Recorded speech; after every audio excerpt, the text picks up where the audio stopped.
In 2020, something didn't add up. When fear replaced common sense and critical thinking, and protocols stopped matching what we were seeing, a lot of us started asking questions. And once you start digging, once you start researching, you can't unsee it. Welcome to Nurses Out Loud. I'm Jodi O'Malley, ER nurse and nursing ethics educator. And this is where we talk truth, patient rights, and real-world healthcare so you can make informed decisions and advocate with confidence. If you've been looking for your people, here we are. If this resonates, if you find yourself nodding along, please like, follow, and share this show with at least one person who needs it. And if this episode offers continuing education credit, check the show notes for learning objectives, disclosures, and exactly how to earn your certificate. Today's episode of Nurses Out Loud is sponsored by West Cocoa Pharmacy and Compounding in Cocoa, Florida. They partner with licensed providers to compound ivermectin and other repurposed drugs, plus integrative protocols for people working with their oncology team, along with low-dose naltrexone, methylene blue, bioidentical hormone replacement, and men's health formulas. And my favorite part is you can speak to Nurse Donna for free. Learn more at cocopharmacy.com, COCOA pharmacy.com. This is educational only, not medical advice. Hello, everyone. Thank you for joining us. This is Jodi O'Malley. I'm here with Nurse Tori Jensen. We were getting ready to record and talk about the Religious Committee for Health Freedom that Tori was a part of, just like a couple weeks ago or something. And we were just chatting it up before we started. And she said, let's hit the record button. So I don't know. It's not the typical show opener, but I stopped talking and I just hit the record button. So we'll see. How this flows. The reason I asked you too is, like I said, we were talking about your recent trip to Texas, and you heard Jennifer Bridges speak, and her case was refused before the Supreme Court, and you can go into that. But I just said, we need to record this for people because there's a lot of nurses out there. There's a lot of people in general that need encouragement and to keep going, because it's hard to keep pushing back and to keep being the squeaky wheel. It's hard, but we need to. And so we have to take times of refreshment for our soul. We have to be around people who understand. And then we have to go back out and keep fighting because we were made for that. Yes. Well, so what happened was Tori asked me, she's like, how are you doing? And I don't know, I almost started crying and tears just welled up. And I said, well, you want me to be honest with you? Because I tried to just be positive, forward facing as much as I possibly can. And the people that understand, that have been in this fight, that I can really open up to, I do. And I do it without shame. And I just really come with an open heart. But what I had said was, yes, that I had taken a couple weeks off. I wasn't planning on taking any time off of doing the podcast. I was going out to Houston to hang out with Nurse Jennifer Bridges, who is another warrior in this fight. I just did a show. I titled it OG Nurse Whistleblowers, because that's exactly what we are. And so you can listen to that. But I just didn't record because I didn't want to be on my phone the entire time. And it's been hard to come back and to want to do this, because it's for the kingdom. Okay. Because if this was anything short of being for the kingdom of Yeshua, I would have stopped doing this a long time ago. Tori.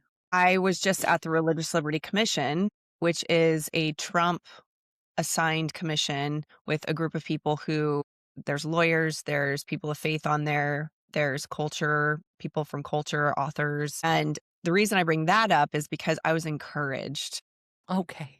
I was so encouraged to be there for that. A little bit about my story. I was a registered nurse, or I am a registered nurse and registered dietitian. I worked for Kaiser all through the pandemic.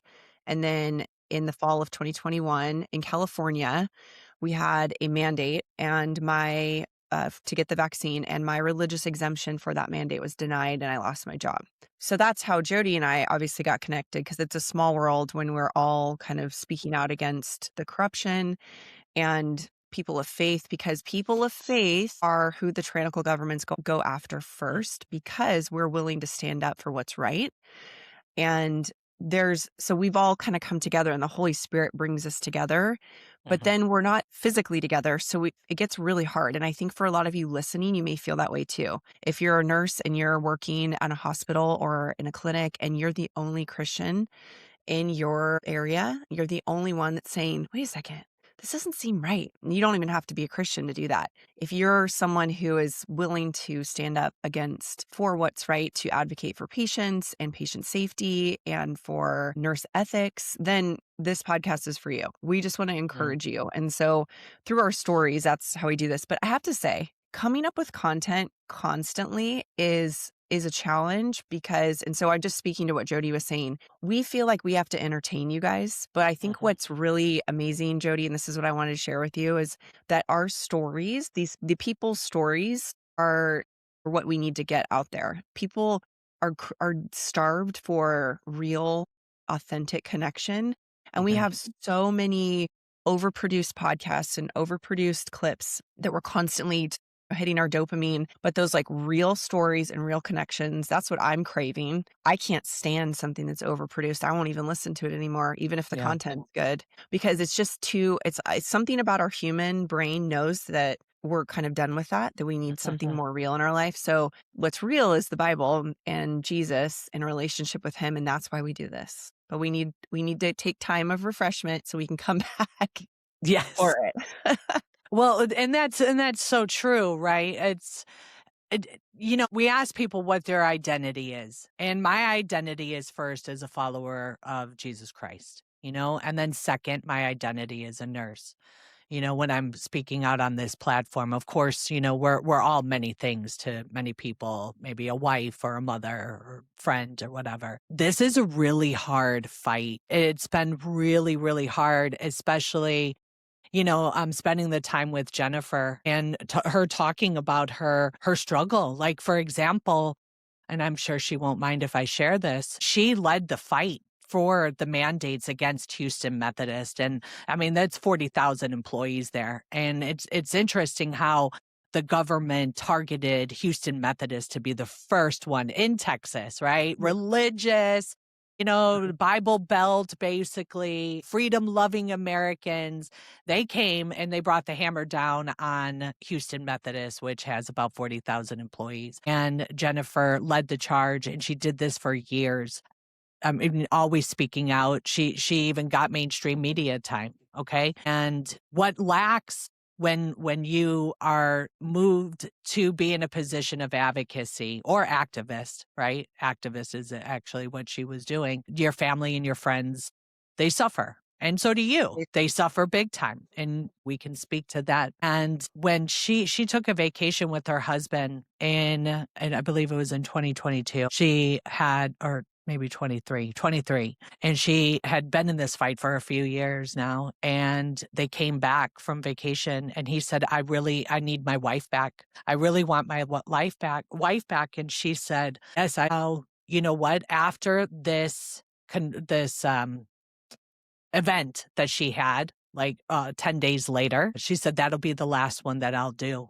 And the next morning she wakes up and he's passed away on the couch. He just died. Have no idea why. Okay. And that was the first time I met her face to face, was because she did not even cancel this big event. She had that event, but a couple of days before that event, we laid her husband to rest. So I met her for the first time at the wake, at the funeral, at the graveside. And to know the fight that she had been in and everything that she had done, and for her to still honor that.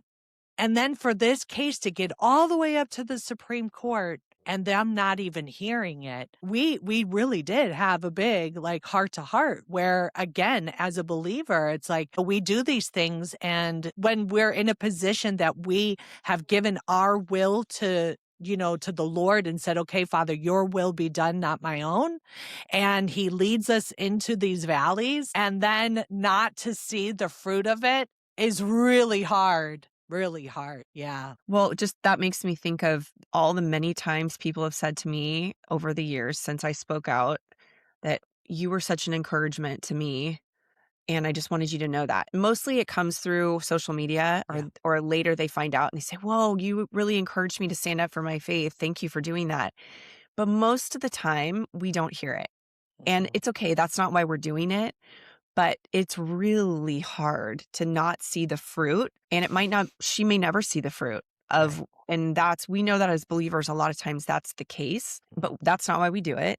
But it's hard to keep going when you have all these other identities where like a freedom fighter. Yeah, that's like one of the hats we Yeah. wear, but it's because we know how important it is for our kids, for the next generations, for the people now who don't feel like they can speak out. Jodi, I think we have talked about this before. God has just placed that heavy burden on us to not be quiet about things that he puts on our heart. So we are compelled to go out there, but then our marriages, our relationships, our free time, all the things, it's hard to know how to juggle it all the way that God wants us to.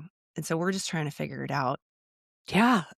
We're Yeah. trying to figure it out. I mean, it's been 6 years. It's been 6 years since our eyes were open. I mean, I'll speak for myself. I mean, it came to me like a ton of bricks very early on in February of 2020 that what I was seeing was propaganda and not to pay attention to it. And as believers, we're told, do not fear, do not be anxious, do not worry for anything, right? To cast all your cares upon him. And I did that. And I was able to see clearly and actually see the truth for the first time because a lot of things that, we just take at face value because that's what we're taught in this culture of healthcare that, safe and effective and it saves millions of lives. And we do Best all these practice. best practice and all of that stuff. You stay in that space. And then I realized that a lot of it was just BS.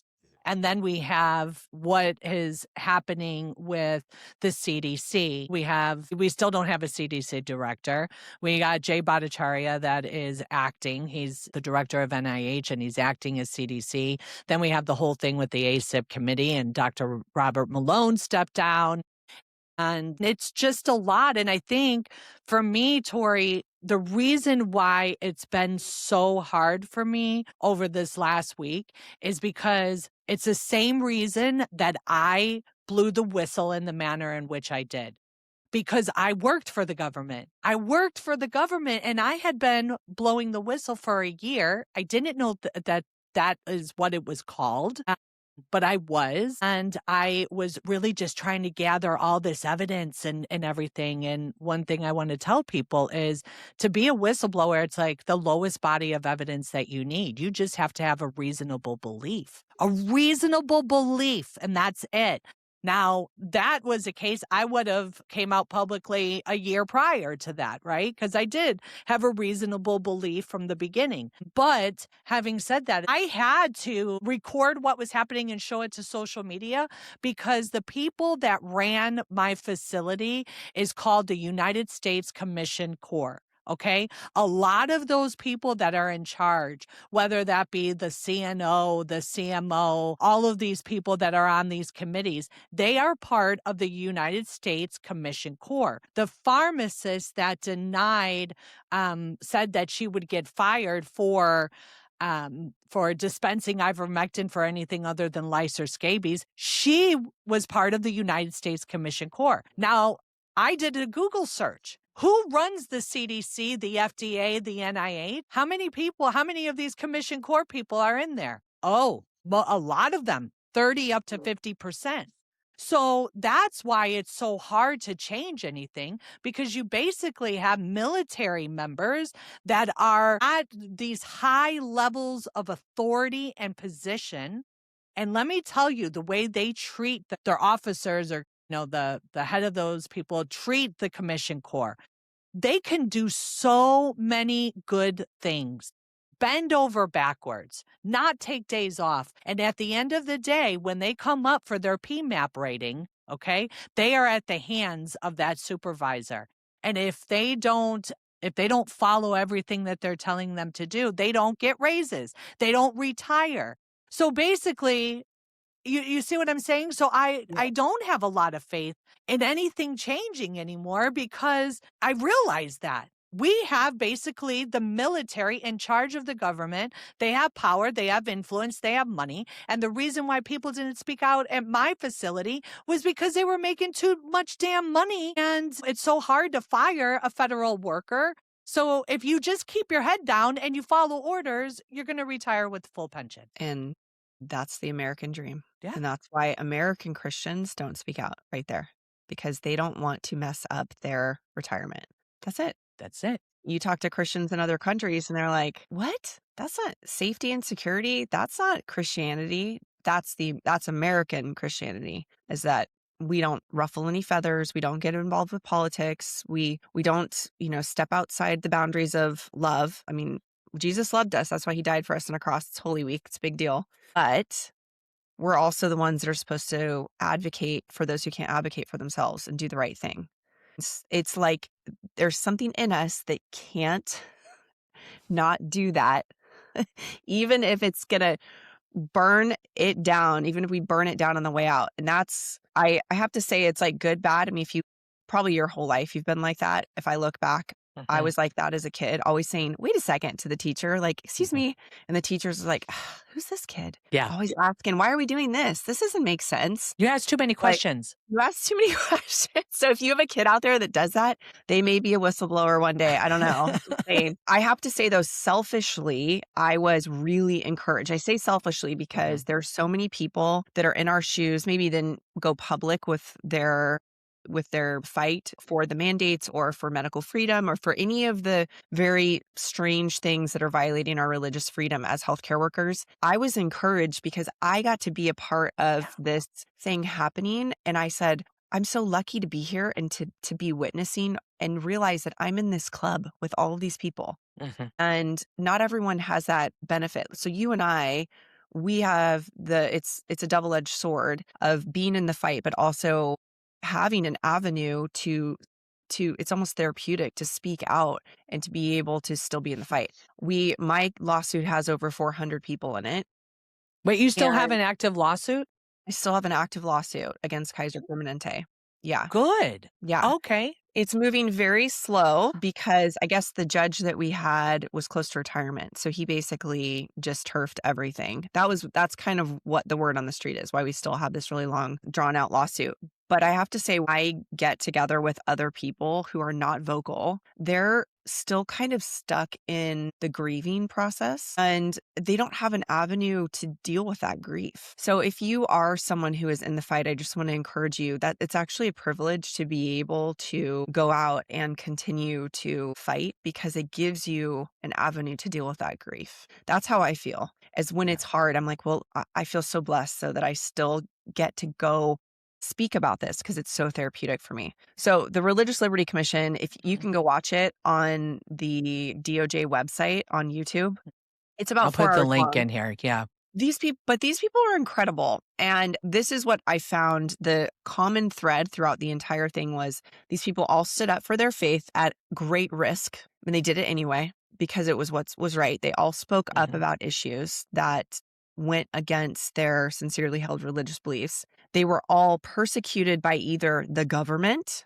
yes, our government, the state, or an institution that they worked for. And not like they went after them. There's a guy, whistleblower, Ethan Haim, out of Texas. You probably familiar. If you saw his face, you would know exactly who I'm talking about. He's a young surgeon who blew the whistle. I think it was Children's Hospital in Texas. They were still doing gender affirming care surgeries after it was outlawed. And he spoke up about this and basically lost everything, lost his life savings and lost his job, became under severe scrutiny. And that follows you forever. It forever Mhm. changes your life. But the one thing that everybody on this panel said, and we're talking about nurses, doctors, there was a therapist there, priests, pastors. The one thing that everybody said was, I would do it again. Yeah. Yeah. Yeah. I would Yeah. do it again. I would. And I'll tell you, when I saw your video that you were there, I was encouraged. I thought, oh my goodness, you were there. That is flippin' awesome because so many of us that spoke out, we don't have platforms to be able to, to go there and speak and have a seat at that table. Tell me, I understand the religious committee, they are looking at a lot of different areas. You went for the healthcare aspect. So is the point of all of this to get people together, hear from it, and then talk to Trump at the Yes, end of it and offer recommendations? exactly. Okay. Yes. So I was there for the healthcare piece of it. I am an ambassador for First Liberty Institute. So I don't work for them, Oh, but I feel so passionately. If you are a nurse that is fed up with the sick care model, I have a solution for you. My name is Melissa Schreidfatter, and I am the owner and founder of the Functional Nurse Academy.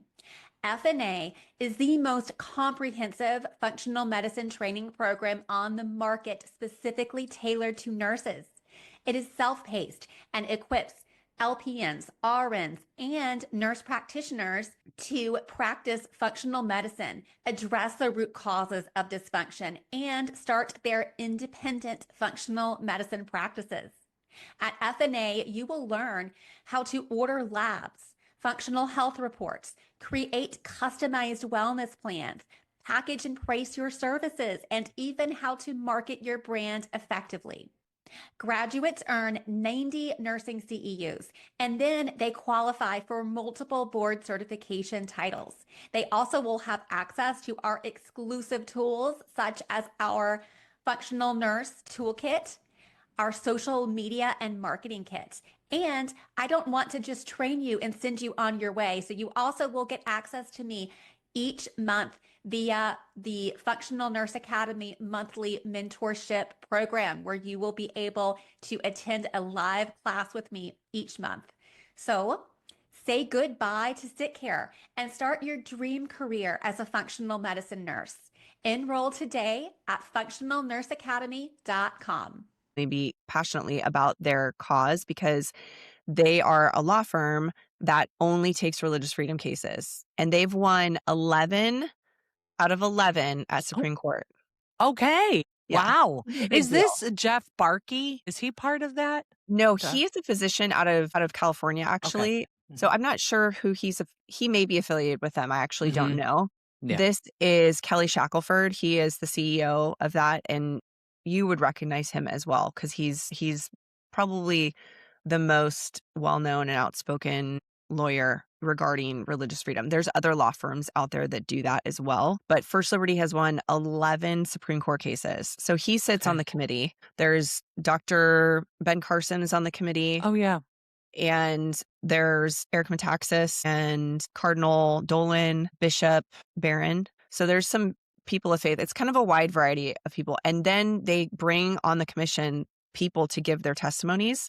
So I actually didn't speak there. I just went as an ambassador for First Liberty and to be a witness to the whole situation and to also to bring awareness back to everybody else. Hey, this is going on. This is amazing. They're going to write a report. They're going to put together all their recommendations. And each one of the testimonies, they would ask, the people on the commission would ask, well, what do you recommend that we do here?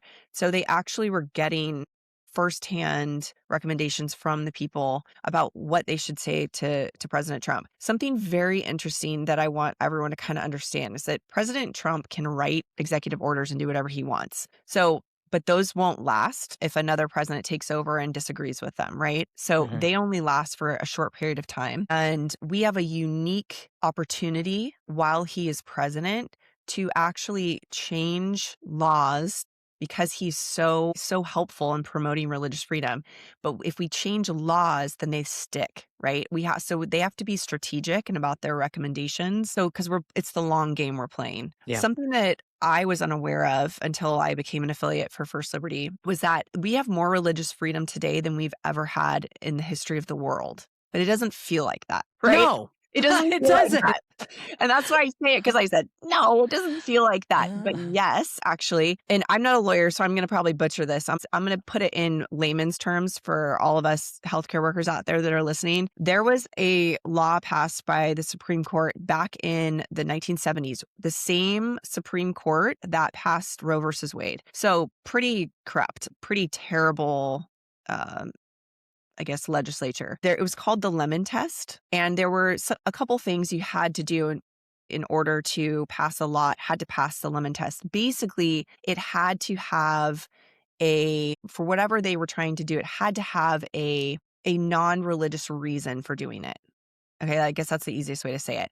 And they overturned that back in 2022. And now there's over 7,000 cases that cited the lemon test that are no longer valid. For example, like, oh, you're not allowed to pray in school. That's not true. Or you're not allowed to put up a cross as a memorial because it's a Christian symbol, because, oh, it happens to be on government land. No, that's not true. And so now what they're doing, and it's just as an encouragement to everyone listening, is they're putting these things back up. So the 10 commandments are going back up in schools. Crosses are going back up. Statues of people of faith, things that are that were taken down because of this bad law are now being replaced. So it's amazing. But here's the thing about America.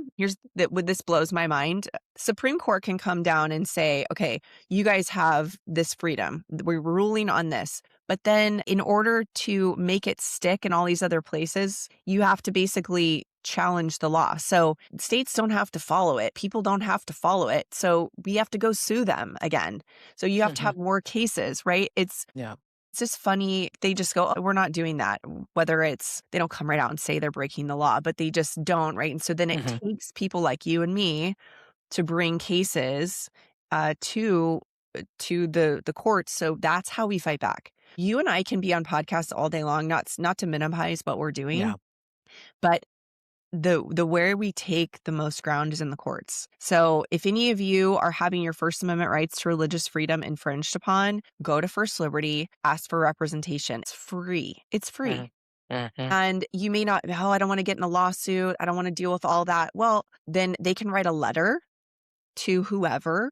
For example, as a teacher, you were asked to read a book about gender affirming care to young children. Well, turns out if that violates your sincerely held religious beliefs, you don't have to do that. And you can have First Liberty send a letter to your school telling them, hey, we need to find a reasonable accommodation. And that's basically it. It's the Civil Rights Act, Title VII of the Civil Rights Act of 1964. Your employer has to give you a reasonable accommodation so that you don't have to violate your religious freedom. So we can go into some healthcare examples on that because there's a lot. Yes, we can. Let's do that. Firstliberty.org is the website. Yeah, go ahead, Tori. So one of their cases is Valerie Klosterman. She's a PA out of University of Michigan, and I believe her case is still going. But they told her that she was not able to opt out of gender affirming care.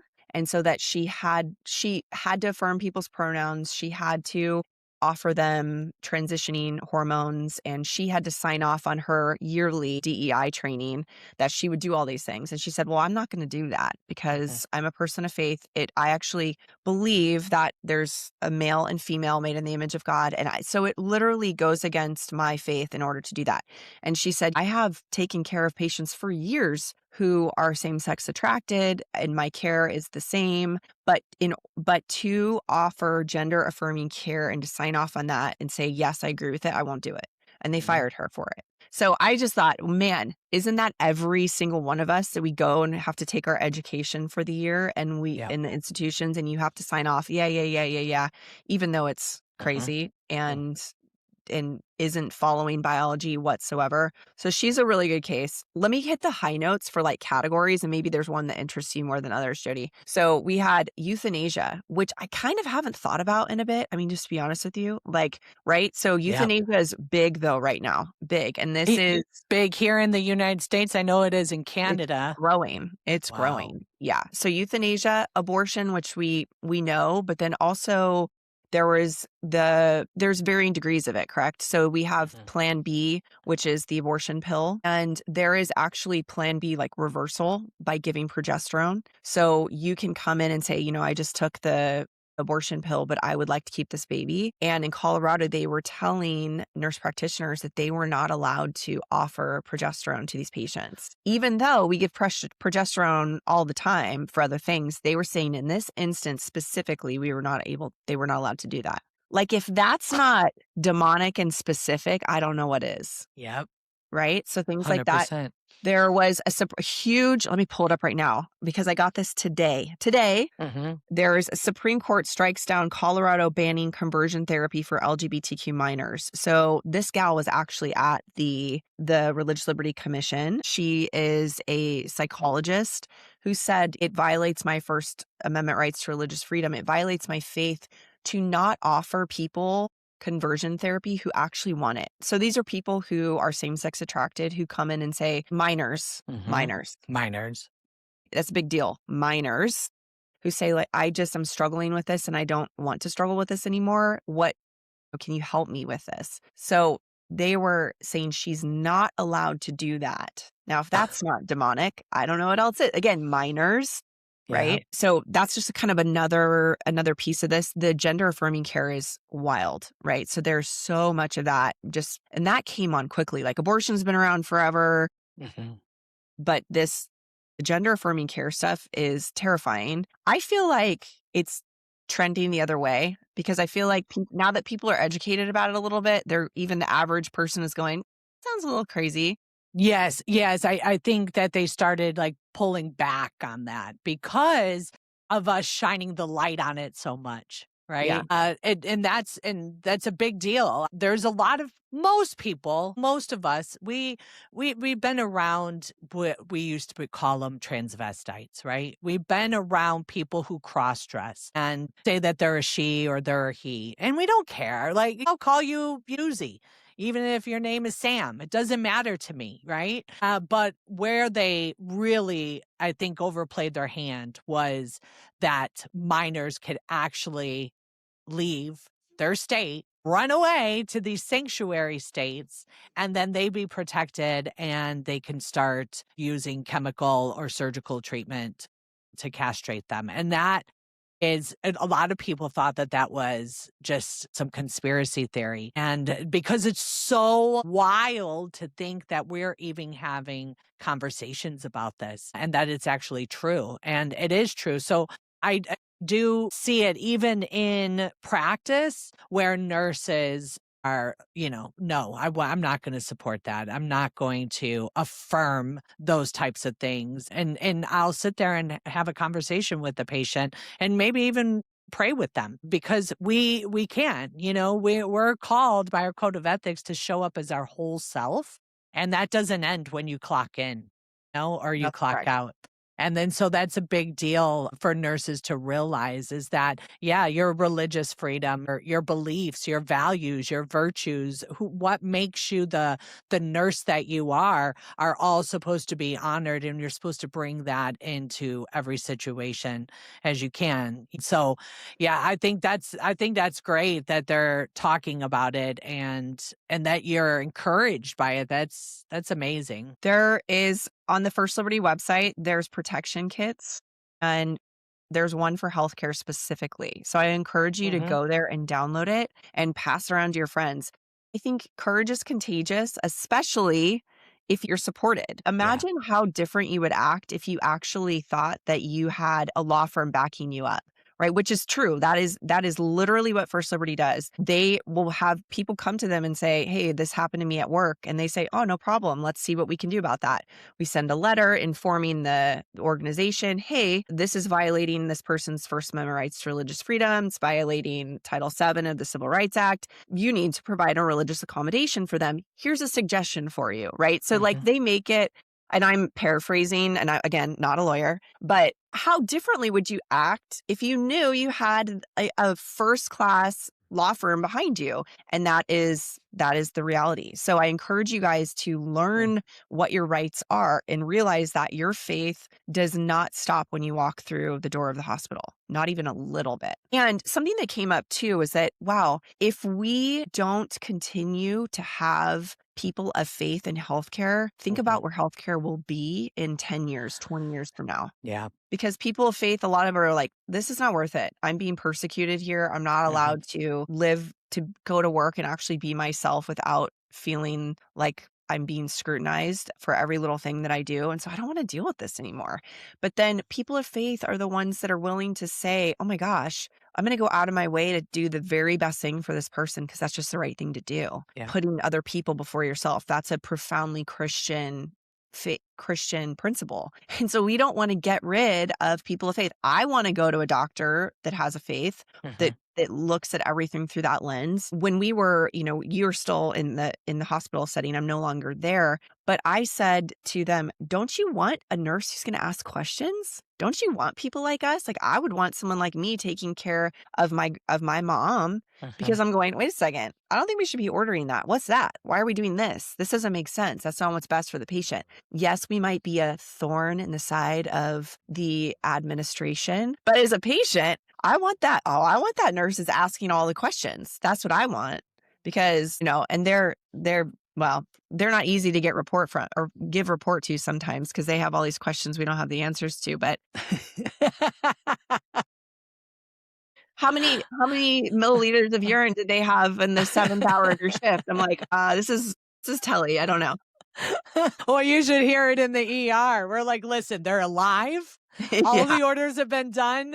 Read it. You could read just like I can. Yeah. Everyone's good. Everyone's good. I hope you have a nice shift. Yeah. Yeah. Another thing that I thought I want to bring up, this is stuff that hit me kind of like a ton of bricks. Okay. So the euthanasia piece, that is starting to be normalized as healthcare, and it's really suicide that it's sanctioned by the medical government and healthcare. Do we want to have, it's a question we should all be asking ourselves. Do we want to have the government and healthcare intervening with this type of situations? It's weird. It's murder. It's bizarre. I think we're the only culture ever that's probably done something like this. It's especially how fast they're making it. I'm going to say it wrong, so I'm not going to say where, but in some places you can apply for assisted suicide and then like 48 hours later be dead. Like they're just like, oh, let's go. This is in certain states, right? That's happening now. Yes. Okay. Like Washington. I think Oregon too. Oregon. Maybe? Yeah. Yeah. I'd really like to learn more about it, like, the details of that, because I think in a lot of ways we keep people around, with these medical interventions way too long. So at what point, yes, I'd love to learn more about what's the criteria, what's the protocol, those types of things. Well, and I just think, have you been, first of all, I don't agree with it at any stretch. So I'm just going to go ahead and say that. But like, if I'm thinking through as a clinician, have we fully exhausted all of our resources with this person? Like, they're like, I'm depressed, so I'm just going to end it. Well, do you go outside? What are you eating? Like, we never ask those questions. Do you have friends? Can we take you to church? Of course, our healthcare would never ask that. But like, okay, then let's take faith out of it for a second. What medications have you tried? But maybe we need to see somebody else. Can we switch therapists for you? Like what? It just feels like it's giving up. Well, it definitely for mental health or even an addiction situation. Yeah. Yes, I completely agree. I mean, I can't tell you how many times I've passed out I met a patient in the ER who wound up, we became friends, and they wound up doing homeschool at their house and also having service at their house twice a week. And I can't tell you how many times I've literally given out their phone number to people because they are like, I'm new here, or I'm really struggling and I can't find a church or all those kinds of things. So yes, we definitely need to look into that, because a lot of times too, it is that psych medicine that they've given them that it's a side effect. So then they give them another medicine. I just had a case of a young boy, preteen, that came in, and he was on a couple different medications and he had gotten off of it, and then they put it back, and he had SI and HI. And he was saying that he wanted to take a knife and stab the doctor. And we're like, where is this coming from? And I was actually precepting a nurse on that shift. And I said, well, let's look at their medications. Let's look at the side effects. And, I talked to the doctor and ER doctors, they're not going in there to educate, They're trying to pass basically. the buck. They're like, They're "We want my they're like, consult." when is CPR coming to, Yeah. send this kid out? And I did teach the nurse. I said, this is well within our scope to let the parent know that here's some side effects. I printed her out the MedX and I said, here, when you do talk to the therapist and stuff, talk to them about the medication. So yeah, I know I do agree with that. I'm just talking about there's been many times where I've pushed that morphine and that was the last one. Do you see Yeah. what I'm saying? Yeah. Yes, definitely. So I think it's a different thing. I mean, well, then you also have to say, okay, we're playing God. Like, we're playing God. You can't skate around it. There's no way of skating that medical intervention to end life is playing God. And so then you have to go, okay, well, are we keeping them comfortable and then allowing the body to do its own thing, right? yeah. Or are we saying this person is physically able and like they're going to live comfortably, but they may live for, another 6 months. That's like, standard hospice qualification, right? 6 months but it's conversations we need to be having and people of faith need to be at the table because it matters and we care about the physical body and the spiritual body in a different way than just the secular person. Not to say that their opinion doesn't matter, but where do we get these ideas about the value of a person? Well, they're profoundly biblical. And so Christians need to have a seat at the table for all of these conversations. One of the doctors that was there on the board, he was Dr. Curiati, I think is how you say his name. Oh, Dr. Aaron Cariardi. He's amazing. Love him. Love He him. is He wrote amazing. a little excerpt from my book. Oh, so, he talked about, well, I was on the ethics committee for University of California when all of the vaccine mandates came out. And he goes, and this seemed like it would be an ethical dilemma that the ethics committee should weigh in on, and they weren't included. Nope. And I mean, you go, "Oh, my steam's coming out of my ears. This doesn't make sense. How could they do?" We know why, because this is a spiritual battle. Yeah. It really is. And that was like my other big takeaway from the Religious Liberty Commission was that this is a spiritual battle because all of these things I just listed, the euthanasia, abortion, gender affirming care, vaccines, they all are set on destroying your physical body, and we bear the image of our Creator. Period. Amen. Hard stop. And so and once you look at it through that lens, you can't see it through any other lens. It's like so clear. You're like, oh, how did I not see this before? I was justifying things. One of the physicians, she was so impressive, and I didn't write her name down to share with you, but she is an OBGYN and she is part of the pro-life movement. I think she's out of North Carolina. And she kind of took us through the history a little bit of how abortion became healthcare. And that when she was a new OB back in the 80s, 90s, that it wasn't expected that you would perform abortions. It wasn't expected. But now they say if you're going to become an OB, you better just expect that abortions are a significant part of what you will be doing. So if you're not okay with that, then you probably shouldn't join the profession. Are you kidding me? Unbelievable. How did we get there? Unbelievable. How did we get there? Well, and then she brings up a really great point. She's like, when you're a physician and you are trying to get the best fellowship and the best assignments, and you're trying to really work your way up in the business, you have to do everything they say. Otherwise, you will get sidelined. So again, just another way of discriminating against people of faith and keeping them out of influential positions because they're going to be the ones to speak up about things. And so she said she was very fortunate that first time she was ever on call and she was asked to go perform an abortion, she said, I'm going to excuse myself from that and please have, someone else do it. And she ran into her superior at the time who basically said, I'm with you.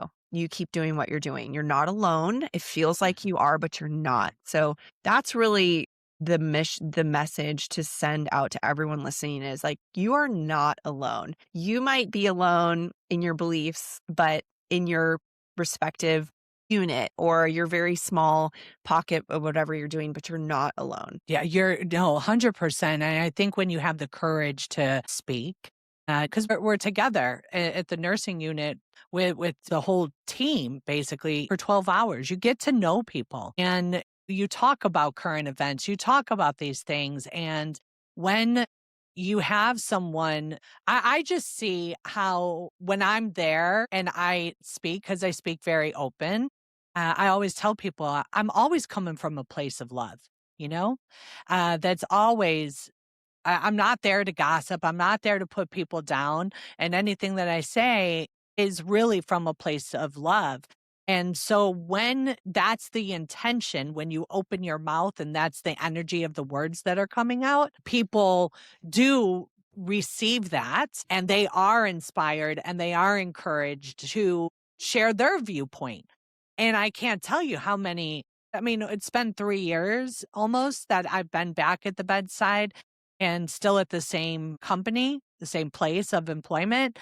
And I can see how even the staff, the physicians and the nurses that have been there with me, how I see them starting to actually have open dialogue because there's a lot of us of faith that belong that are there, and that's probably one of the reasons why I am a fit there, because sometimes you have to find your place. And like I told people, there's no way that I could go back to a big hospital system. I can't. I don't believe in it. And I would be going into a bad relationship where I think I'm going to try to change something. So I work at a smaller company, but yeah, I think it's very encouraging. Even our conversation starting this off, Tori, thank you for opening it up. I'm not going to edit it. I'm just going to leave it as Yeah. is. Yeah. Well, yeah, I'm starved for real authentic stuff online. And so I keep that in mind when I create content because there's just so much noise out there Yeah. and so much AI. It's so bizarre. Your brain goes, that doesn't look right. So people are just starved for, so we just need to be normal, and Christians need to be normal. We need to be out in the public square talking about these hot button issues and doing it with confidence and humility. And that's another thing that I think a lot of is lost online is there's not a lot of humility. It's a lot of this or that without looking at the nuanced things that we really need to be talking about. And so specifically in healthcare, the people of faith, we cannot back out. We cannot, because then our children will not have safe. I truly believe that, because just like when our country was formed and the Christians advocated for freedom, even for people that disagree with them, that's America. And so same for the medical freedom and religious freedom you have in the healthcare setting. We have to advocate for that because we care about people be able to make their own choices. That's medical freedom. I don't want to decide for somebody. And that's a profoundly Christian belief. It truly is. We do need to understand, and I just want to close this show out with this, is that when we are born again of spirit and not of flesh, right? And what is it? What does that mean? That's really just repenting. Repenting of your sins, asking Jesus to come into your life. When that happens, the Holy Spirit comes in and, hopefully you're submitting your will like Jesus did in the Garden of Gethsemane and said, take this cup from me, but if not, Father, your will be done. And when we are born again and we are born of spirit and not of flesh, we have a different viewpoint for every circumstance every single day. We are spiritual beings having a mortal experience instead of mortal beings trying to have a spiritual experience. And I hope that makes sense to you guys, because the Bible does tell us to be transformed in our mind, right? And also to understand that it is our job to shine the light out there into the darkness. And the darkness is never going to win. But while we're here on this earth, the enemy, it has control. But this isn't eternal. This is just a very short time that we're going through eternity. I remember hearing a sermon, and when we're in the womb, right? We're alive. We're alive in the womb. Now, think about that. We are alive and we are a creature in the womb. How much different was that existence in the womb to where we're at right now?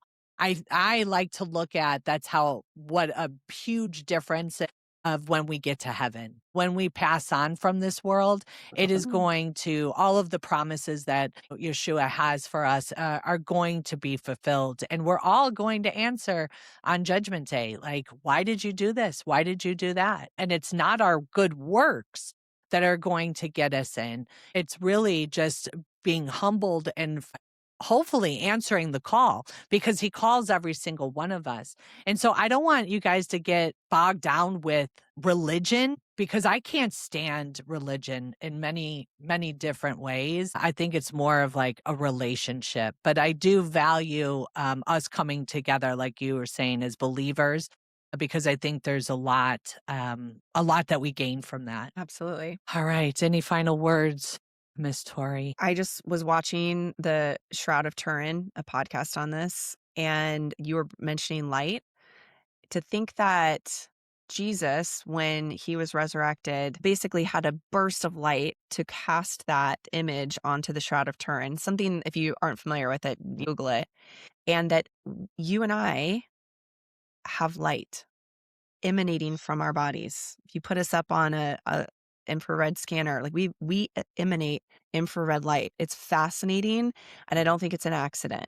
And so we are supposed to be the light of the world to others. And this is just a really special week. And thank you for this special time to be encouraged. Yeah, thank you. And thank you to everyone that is listening. Please share the show, like it, send it to somebody who needs to hear this message. And until next time, friends, be safe, be well, and God bless. Thank you for listening to Nurses Out Loud. Nurses are called by our code of ethics to keep learning, do the research, and lead with moral courage and integrity, especially as healthcare changes. Keep doing the next right thing, especially when it's hard. If this show resonated with you, please like, share, and follow. It boosts us up in the algorithm so more people can find us. Until next time, friends, be safe, be well, and God bless. And if this episode offers continuing education credit, check the show notes for the learning objectives, disclosures, and exactly how to earn your certificate.